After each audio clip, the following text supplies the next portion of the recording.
ஆன்மா எங்கேருந்து வந்தது? பிரபஞ்ச பேராற்றல், இல்லைன்னா ஒரு மூல சைத்தன்யம், அந்த மாதிரி ஒரு மூல சக்தி. ஸோ அன்மேனிஃபெஸ்டட்னா அது அத்தனையும் இந்த ஆன்மாவுக்கும் இருக்கு. மூல சக்தியோட இணையணும் இல்லையா?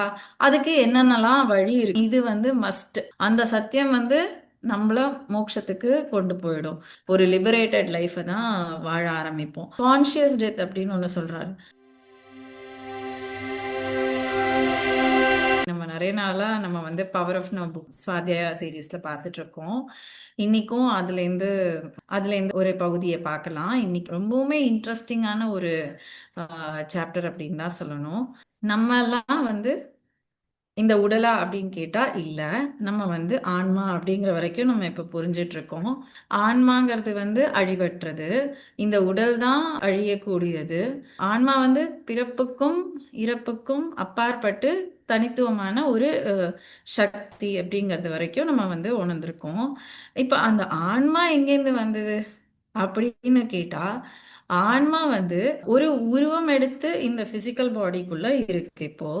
அதே மாதிரி அந்த ஆன்மாவோட மூலம்ங்கிறது உருவமற்ற பிரபஞ்ச பேராற்றல், இல்லைன்னா ஒரு மூல சைத்தன்யம், அந்த மாதிரி ஒரு மூல சக்தி. எல்லாமே அதுலேருந்து தான் பிரிஞ்சிருக்கு அப்படிங்கிற அளவுக்கு அந்த சக்தி ஒரு நித்தியமான ஒரு சக்தி. அதை அன்மேனிஃபெஸ்டட் எனர்ஜி அப்படின்னு சொல்றாங்க. ஸோ அன்மேனிஃபெஸ்டட்னா உருவம் எடுக்காத ஒரு மூல சக்தி. ஸோ அதுலேருந்து நம்ம ஆன்மா அப்படிங்கிறோம். இதை எப்படி நம்ம புரிஞ்சுக்கலாம் அப்படின்னா, கடல் தண்ணி அதுக்கு என்னென்ன கேரக்டரிஸ்டிக்ஸ் உண்டோ, கடல் தண்ணியை ஒரு டம்ளர்ல மோந்து எடுத்தோம்னா அந்த டம்ளர்ல இருக்கிற தண்ணிக்கும் அந்த கடல் தண்ணிக்குள்ள அத்தனை தத்துவங்களும் அந்த டம்ளர்ல இருக்கிற கடல் தண்ணிக்கும் இருக்கும். சோ அந்த மாதிரி தான் மூல சைத்தன்யம், அதாவது மூல சக்தி, உருவகப்படுத்தப்படாத மூல சக்திக்கு என்னெல்லாம் ஒரு ஆற்றல்கள் இருக்கோ அது அத்தனையும் இந்த ஆன்மாவுக்கும் இருக்கு. ஆனா ஆன்மா எப்போ இந்த உடலை எடுக்கிறதோ அப்போ என்ன ஆகுதுன்னா அது மறக்கடிக்கப்படுது. அண்ட் ஆன்மா ஐடென்டிஃபிகேஷன், அதாவது அடையாளப்படுத்திக்கிறது, பொய்யான அடையாளங்கள் அதுல சிக்கிக்கிட்டு ஆன்மாங்கிறதையும் மறந்துட்டு நம்ம ஆன்மா ஆன்மா நமக்கு ஒரு மூலம் இருக்கு. அந்த மூலம் அளவற்ற சக்திகளை கொண்டது. அந்த சக்திகள் ஆன்மாவுக்கும் இருக்குங்கிறதையும் மறந்து இந்த பாடியோட ஐடென்டிஃபை பண்ணிடுறோம். மூல சக்தியோட இணையணும் இல்லையா? அதுக்கு என்னென்னலாம் வழி இருக்கு அப்படிங்கிறதையும் இந்த புக்கில் அலசுறாங்க. ஸோ அப்படி பார்க்கையில ஃபர்ஸ்ட் ஸ்டெப் என்ன சொல்றாங்க அப்படின்னா, இதுல ரெண்டு கான்செப்ட் இருக்கு. ஒன்னு கிளாக் டைம், ஒன்னு சைக்கலாஜிக்கல் டைம். கிளாக் டைம் அப்படின்னா, கிளாக் நம்ம கடிகார நேரம் மாதிரி அந்த ஒரு நேரம். ஸோ அதுல என்ன பண்ணுவோம்னா, நம்ம இன்னியோட பிளானர் பண்ணுவோம் இல்லையா, நாளையோட பிளானர் பண்ணுவோம். அந்த மாதிரி பிளானிங்க்கு உண்டான கடிகார நேரத்தை கிளாக் டைம்னு சொல்றாங்க. சைக்கலாஜிக்கல் டைம் அப்படின்னா என்ன அப்படின்னா, நம்ம நம்மளோட உணர்வுகள் ஒரு நாள் பூரா நம்ம என்ன உணர்வுல நம்ம நம்மளை பிரதிபலிக்கிறோம் அப்படிங்கிறத பொறுத்து எப்படி இருக்கும் அப்படிங்கிறத உணர்த்துறது. இந்த நாள்ல நம்ம நிறைய நேரம் கொஞ்சம் சோகமாவே இருக்கோம் அப்படின்னா நம்ம பழைய கால நினைவுகள்ல நம்ம சிக்கிக்கிட்டு இருக்கோம் அப்படின்னு அர்த்தம். அதாவது பாஸ்ட்ல இருக்கோம் அப்படின்னு அர்த்தம். எதையோ நினைச்சு ஒரு கவலை, ஒரு ஆங்ஸைட்டி, என்ன நடக்குமோ அப்படிங்கிற ஒரு பதட்டம், அந்த மாதிரியான ஒரு நிலைமையில இருந்தோம்னா நம்ம ஃபியூச்சர்ல இருக்கோம்னு அர்த்தம். நம்ம ப்ரெசன்ட் மூமெண்ட்ல இல்லை. பாஸ்ட்ல இருக்கோம் இல்லைன்னா ஃபியூச்சர்ல இருக்கோம் அப்படின்னா நம்ம ப்ரெசன்ட் மூமெண்ட்ல இல்லை. ஸோ அப்போ நம்ம கிளாக் டயத்தை பயன்படுத்தணும், சைக்கலாஜிக்கல் டயத்துல இருக்கவே கூடாது. நம்ம த மொமெண்ட் நம்ம சேட்னஸ், வருத்தமா இருக்கிறது, கவலைப்படுறது, இல்ல பதட்டப்படுறது, என்ன நடக்குமோங்கிற பயம், இந்த மாதிரியான விஷயங்கள்ல நம்ம மாட்டிக்கிட்டோம் அப்படின்னா நம்ம சைக்கலாஜிக்கலா நம்ம இந்த நொடி வாழல அப்படிங்கிறது அர்த்தம். ஸோ அதுல இருந்து டக்குன்னு நம்ம வெளியே வரணும். ஸோ அது வெளியே வரணும் அப்படின்னா அதுக்கு ஒரு சிம்பிள் ப்ராக்டிஸ் என்ன சொல்றாங்க அப்படின்னா, நம்ம சுவாசத்தோட இணைந்திருக்கணும். எத்தனை மணி நேரம் அப்படின்னா நம்ம அதை வழிவகுத்துக்கலாம். எப்படின்னா, நான் என்ன பண்ணினேன் அப்படிங்கறத நான் உங்களுக்கு சொல்றேன். So every 1 hour to 2 hours நான் என்ன பண்ணுவேன் அப்படின்னா, கண்ணை மூடி ஒரு 10 நிமிஷம் உட்காந்துருவேன். நல்லா டீப்பா பிரீத் எடுத்து விட்டு அந்த பிரீதிங்கோட ஒரு 10 மினிட்ஸ் தான், அதிக நேரம் கிடையாது. ஸோ இது வந்து உங்களுக்கு ஏற்ற மாதிரி நீங்கள் அந்த ஃப்ரீக்வன்சியை வந்து சேஞ்ச் பண்ணிக்கலாம். நிறையவங்களுக்கு ஒரு 60 மினிட்ஸ் வச்சுக்கலாம், நிறையவங்க ஒரு 90 மினிட்ஸ் வச்சுக்கலாம், நிறையவங்க ஒரு 120 மினிட்ஸ் வச்சுக்கலாம். ஸோ இன்பிட்வீன் 120 மினிட்ஸ், அதாவது 2 மணி நேரத்துக்கு ஒரு தடவை ஒரு 10 நிமிட இடைவெளி. அந்த இடைவெளியில நம்ம என்ன பண்ண போறோம்? நம்மளோட இருக்க போறோம். நம்மளோட இருக்கிறதுனா என்ன? நம்ம சுவாசத்தோட இணைஞ்சு இருக்கணும்.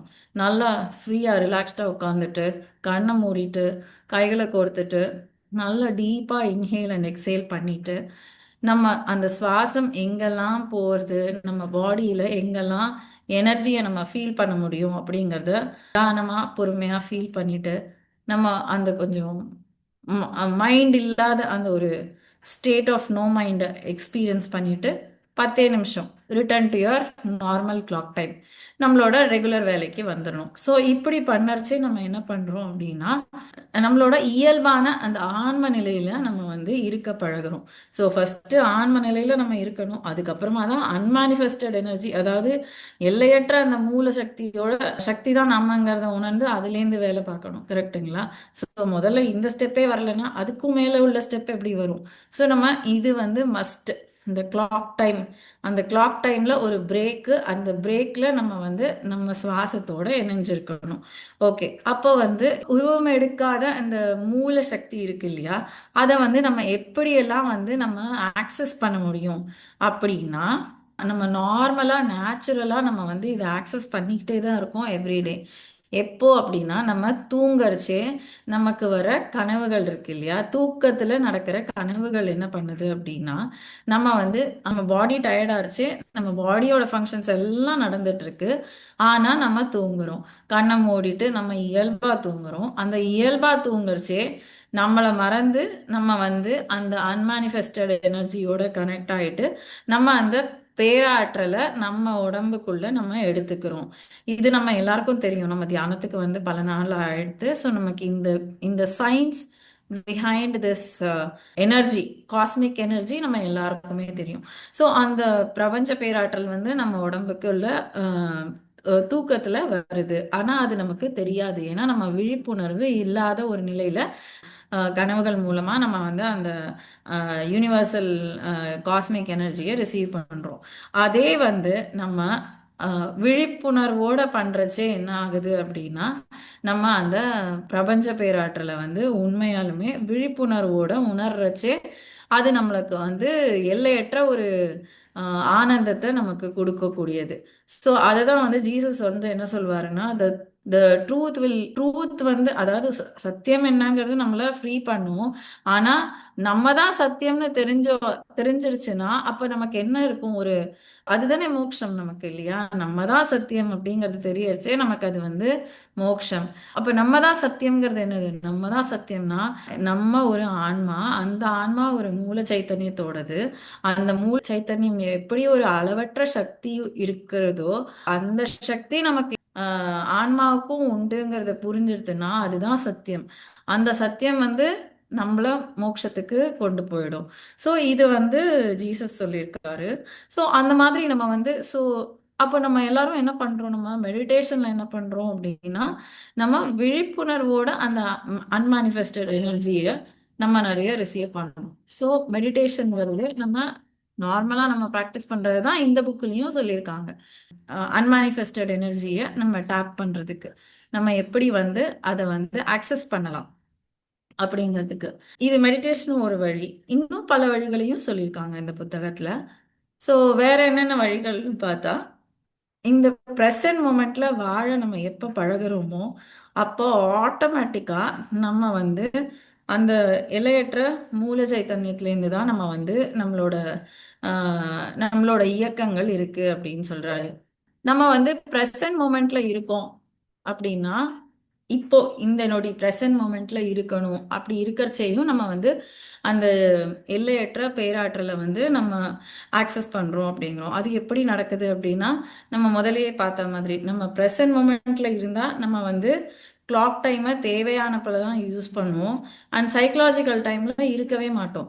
அப்படிங்கிறது என்ன ஆகுது? நம்ம ஆட்டோமேட்டிக்கா ப்ரெசன்ட் மூமெண்ட்ல இருக்கோம். ப்ரெசன்ட் மூமெண்ட்ல இருந்துகிட்டே வந்து விழிப்புணர்வோட அந்த மூல சைத்தன்யத்தோட தான் இணைஞ்சிருக்கும். அப்போ வந்து நம்ம என்ன பண்றோம் அப்படின்னா, நம்ம வந்து அந்த அந்த கண்டினியூஸ் அந்த திங்கிங் ப்ராசஸ் இருக்கு இல்லையா, அந்த இடைவிடாது வர்ற அந்த எண்ணங்களுக்கு ஒரு பிரேக் கொடுக்குறோம். அந்த பிரேக்ல என்ன ஆகுதுன்னா, நம்ம வந்து ஆம், அந்த gaps of no mind, state of no mind அப்படின்னு சொல்றோம் இல்லையா, அந்த மனம் ஜீரோ ஆகிற நிலைய நம்ம அப்பப்ப ஆக்சஸ் பண்ணோம். அந்த மனம் ஜீரோ ஆகிற நிலையில தான் நம்ம வந்து அந்த அன்மானிஃபெஸ்டட் எனர்ஜி, அதாவது மூல சக்தியோட நம்ம இணையறதுக்கான அந்த சின்ன சின்ன தருணங்களை வந்து நம்ம அனுபவிக்க ஆரம்பிக்கிறோம். ஸோ நம்ம வந்து ப்ரெசன்ட் மூமெண்ட்ல இருக்கிறத வந்து கண்டிப்பா பழக ஆரம்பிக்கணும். அண்ட் அதை வந்து நம்ம ப்ராக்டிஸ்லயும் கொண்டு வரணும். இதுக்கு வந்து நம்ம நிறைய டூல்ஸ் பார்த்துருக்கோம். மெடிடேஷன் ஒன்று, மைண்ட்ஃபுல்னஸ் ஒன்று. இது ரெண்டுமே வந்து அந்த ப்ரெசன்ட் மூமெண்ட்ல இருக்கிறதுக்கான தி பெஸ்ட் டூல்ஸ். அடுத்தது வந்து சரணாகதி.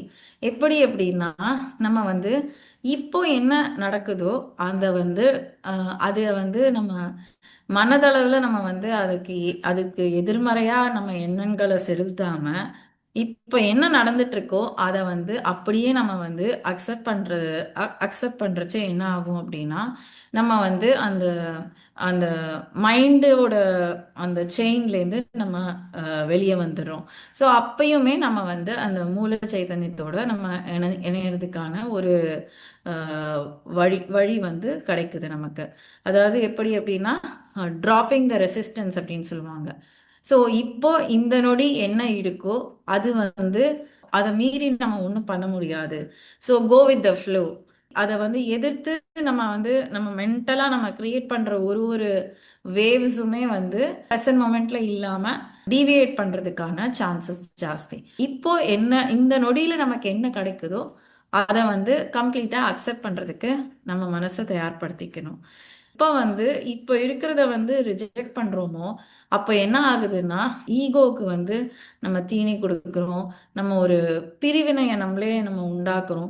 நம்ம எப்ப பிரிவினையை உண்டாக்குறோமோ அப்ப நம்மளால அந்த ஒன்னஸை வந்து உணரவே முடியாது. நம்மளும் அன்மானிஃபெஸ்டட் எனர்ஜியும் ஒண்ணு அப்படிங்கறத நம்மளால உணரவே முடியாது. ஏன்னா நம்ம பிரிவினையை உண்டாக்குறோம் அப்படின்னா அந்த இடத்துல ஒரு திரையை போடுறோம். எதுக்கு? அன்மானிஃபெஸ்டட் எனர்ஜிக்கும் மேனிஃபெஸ்டட் எனர்ஜிக்கும். அன்மானிஃபெஸ்டட் எனர்ஜிங்கிறது மூல சக்தி, மேனிஃபெஸ்டடுங்கிறது நம்ம, அதாவது பிசிக்கலா இந்த பூலோகத்துல இருக்கிற எல்லாமே வந்து மூல சக்தியோட வெளிப்பாடுகள் தான். நம்ம அந்த திரைய விளக்கிட்டோம்னா நம்ம எல்லாரும் ஒண்ணு. ஆனா அந்த திரையிலேருந்து நம்ம பார்த்தோம்னா அந்த சைடு என்ன இருக்குன்னு நமக்கு தெரியவே தெரியாது. ஸோ அந்த திரை வந்து இஸ் அன் இல்யூஷன் அப்படின்னு சொல்லுவாங்க. ஸோ அது வந்து நம்ம எடுக்கணும் அப்படின்னா நம்ம அந்த வேறுபாடை வந்து முதல்ல வந்து நம்ம நீக்கணும். வேறுபடுத்தி பார்க்கறத முதல்ல நீக்கணும். ஸோ அப்போ அந்த நொடி என்ன இருக்கோ அதுதான் பெஸ்ட் ஃபார் தட் மூமெண்ட் அப்படிங்கிறத நம்ம ரியலைஸ் பண்ணோம்னா ஆட்டோமேட்டிக்காக நம்ம வந்து அந்த சரணாகதிக்கு வந்துடுவோம். ஸோ இதுக்கப்புறம் வந்து இது ரெண்டு தானா அப்படின்னா, ப்ரெசன்ட் மொமெண்ட்ல இருக்கிறதும் சரணாகதியும் மட்டும்தானா நம்ம வந்து அந்த அன்மானிஃபெஸ்டட் அந்த மூல சைத்தன்யத்தை ஆக்சஸ் பண்றதுக்கான வழி அப்படின்னா, அது மட்டும் இல்லை. சைலன்ஸ் அப்படின்னு சொல்றாங்க. சைலன்ஸ் அப்படின்னா என்ன அப்படின்னா, அதாவது ஒரு சத்தம் உண்டாகிறது அப்படின்னா, ஒரு சத்தத்தை நம்ம உணர்றோம் அப்படின்னா அந்த இடத்துல ஒரு வெறுமை இருந்தா மட்டும்தான் நமக்கு வந்து அந்த சத்தம் சத்தமா தெரியும். அந்த சத்தம் அந்த வெறுமையிலேருந்து தொடங்குது, அந்த வெறுமையிலேயே அது முடியுது. அந்த வெறுமை இல்லாம அந்த சத்தம் நமக்கு தெரியவே தெரியாது. அப்போ வந்து சத்தம் பெரிய விஷயம் கிடையாது, அந்த வெறுமை தான் பெரிய விஷயம். அப்போ நம்ம வந்து அந்த வெறுமையை வந்து நம்ம உணரணும். சத்தத்தை தாண்டி அந்த வெறுமையை நம்ம உணரணும். அப்படின்னா நம்ம வந்து சைலன்ஸ்ல எப்போ இருக்க பழகுறோமோ, சைலன்ஸை எப்போ நம்ம வந்து நோட்டீஸ் பண்றோமோ, அப்போ நம்ம வந்து மூல சக்தியோட நம்ம இணையறதுக்கான வழிகள் வந்து இருக்கு. அந்த இடத்துல ஒரு அமைதி நிலை, அந்த சைலன்ஸை வந்து அமைதி நிலைன்னு சொல்றாங்க. ஸோ அந்த சைலன்ஸை வந்து நம்ம யூஸ் பண்ணலாம் to tap in to that unmanifested energy. அடுத்தது வந்து ஸ்பேஸ்.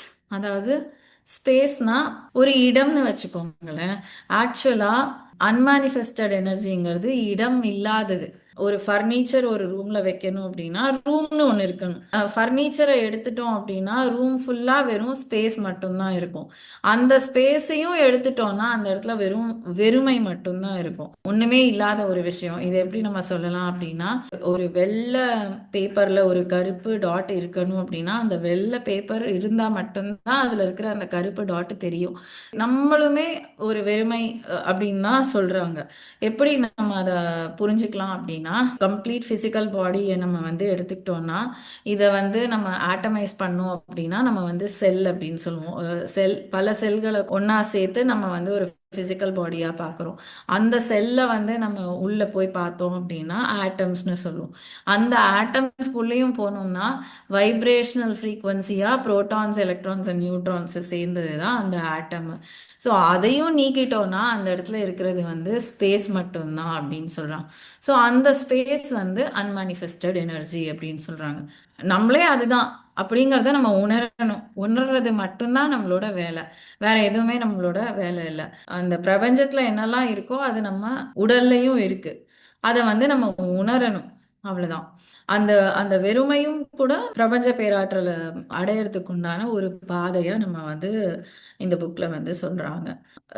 சரி, இதெல்லாம் வந்து நம்ம இப்ப தியோரிட்டிக்கலா பார்த்துட்டோம். ஆனா இதெல்லாம் வந்து மைண்ட் அளவுல திங்க் பண்ணா எதுவுமே நமக்கு வந்து புரியாது.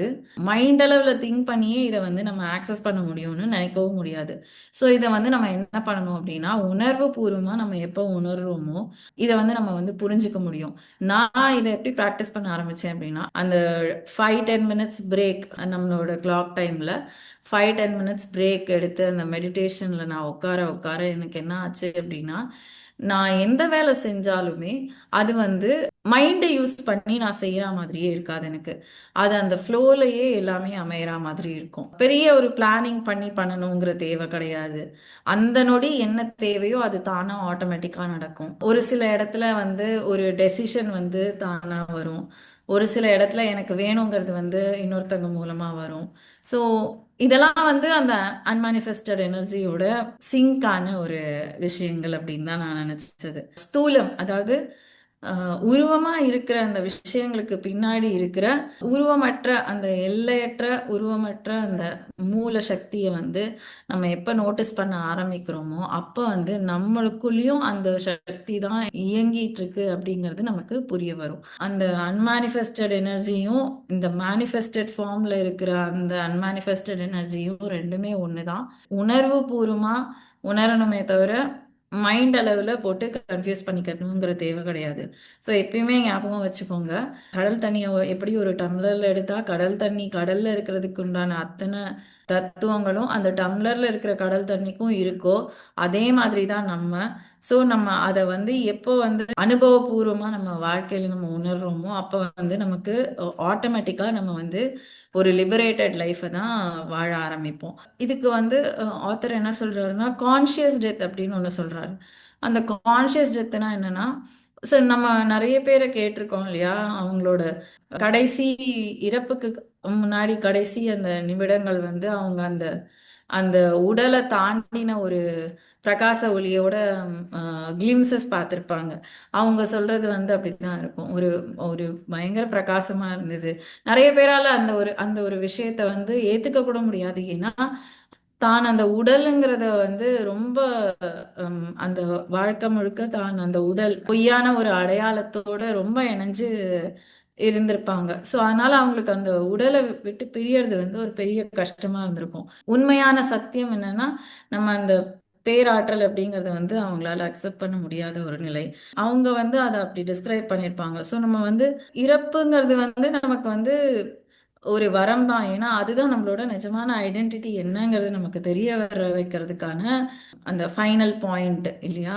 நம்ம இந்த உடல்ல இருக்கிற வரைக்கும் நம்ம வந்து நிறைய அடையாளங்களோட நம்மளை சேர்த்து சேர்த்து நம்ம யாருங்கிறதையே நம்ம மறந்துடுறோம். நம்ம ஒரு மாயையிலேயே வாழறோம். ஸோ அந்த மாயையை விளக்குறதுக்கு பெரிய கிஃப்ட் எதுன்னா நம்மளோட இறப்பு. அப்படி அதாவது பிசிக்கல் பாடியோட டெத்து தான் வந்து இந்த மாயையிலேருந்து நம்மளை வந்து விடுவிக்கிறதுக்கான ஒரு பெரிய கிஃப்ட். டாபிக் இதோட முடியுது. நம்ம என்ன பண்ணலாம் அப்படின்னா, ப்ராக்டிஸா அந்த 5-10 minutes of break, 5 or 10 minutes of break வந்து லைஃப்ல வந்து நம்ம ப்ராக்டிஸ்ல கொண்டு வரலாம். ஸோ தட் உங்களோட அனுபவம் என்ன நடந்தது அப்படிங்கிறதையும் நீங்க வந்து நைட்டு நைட்டு ஒரு ஜேர்னல் பண்ணணும். எவ்ரி டே நீங்க ஒரு 5 மினிட்ஸ் உங்களோட ஒர்க் ஸ்கெடியூலுக்கு நடுவில் கண்டிப்பா 5 மினிட்ஸ் கிடைக்கும். அந்த 5 மினிட்ஸை வந்து நீங்க யூஸ் பண்ணி நீங்க வந்து உங்க பிரீத்திங்கோட இருங்க. அந்த 5 மினிட்ஸ் பிரேக் எடுக்கிறதுனால உங்களுக்கு என்னெல்லாம் மாற்றங்கள் நடக்குது, எண்ணங்கள் அளவில் என்ன மாற்றங்கள் நடக்குது, உணர்வுகளோட அளவில் உணர்வுகளோட நிலையில என்ன மாற்றங்கள் நடக்குது, இது ரெண்டுத்தையும் நீங்க குறிச்சிட்டு வாங்க. என்னென்ன நம்ம எழுதுனா கொஞ்சம் பெட்டரா இருக்கும் அப்படின்ட்டு. நம்ம எப்பயுமே வந்து சுருக்கமா வச்சுக்கலாம். நம்ம என்ன பண்றதா இருந்தாலும் அவ்வளவுதான், நமக்கு டைமும் இருக்கும். கரெக்ட்டுங்களா? நம்ம வந்து ரெகுலர் லைஃப் ஆமா. இருப்போங்கிறதுனால நீங்க உங்களோட கன்வீனியன்ட் டைம் எடுத்துக்கோங்க. இன்னியோட வேலைகள் எனக்கு பெரும்பாலும் முடிஞ்சிருச்சு, எனக்கு இன்னும் வேலை எதுவும் இல்லை அப்படின்னு நீங்க எப்போ ரிலாக்ஸ்டா உட்காருறீங்களோ அப்போ வந்து ஒரு 10 நிமிஷம் கைக்கு ஆக்சஸ் பண்ற இடத்துல ஒரு நோட்டையும் ஒரு பேனாவையும் வச்சுக்கிட்டே இருங்க. அந்த நோட்ல வந்து டேட்டு டேட்டை மட்டும் குறிச்சுக்கோங்க. டேட்டு டே அதை குறிச்சிட்டு நீங்க உங்களால என்ன பண்ண முடிஞ்சுது, இவ்வளோ நேரம் மெடிடேஷன் பண்ணேன், இந்த ஆக்டிவிட்டியில நான் மைண்ட்ஃபுல்னஸ் ப்ராக்டிஸ் பண்ணேன், ஓகே ரைட்டு.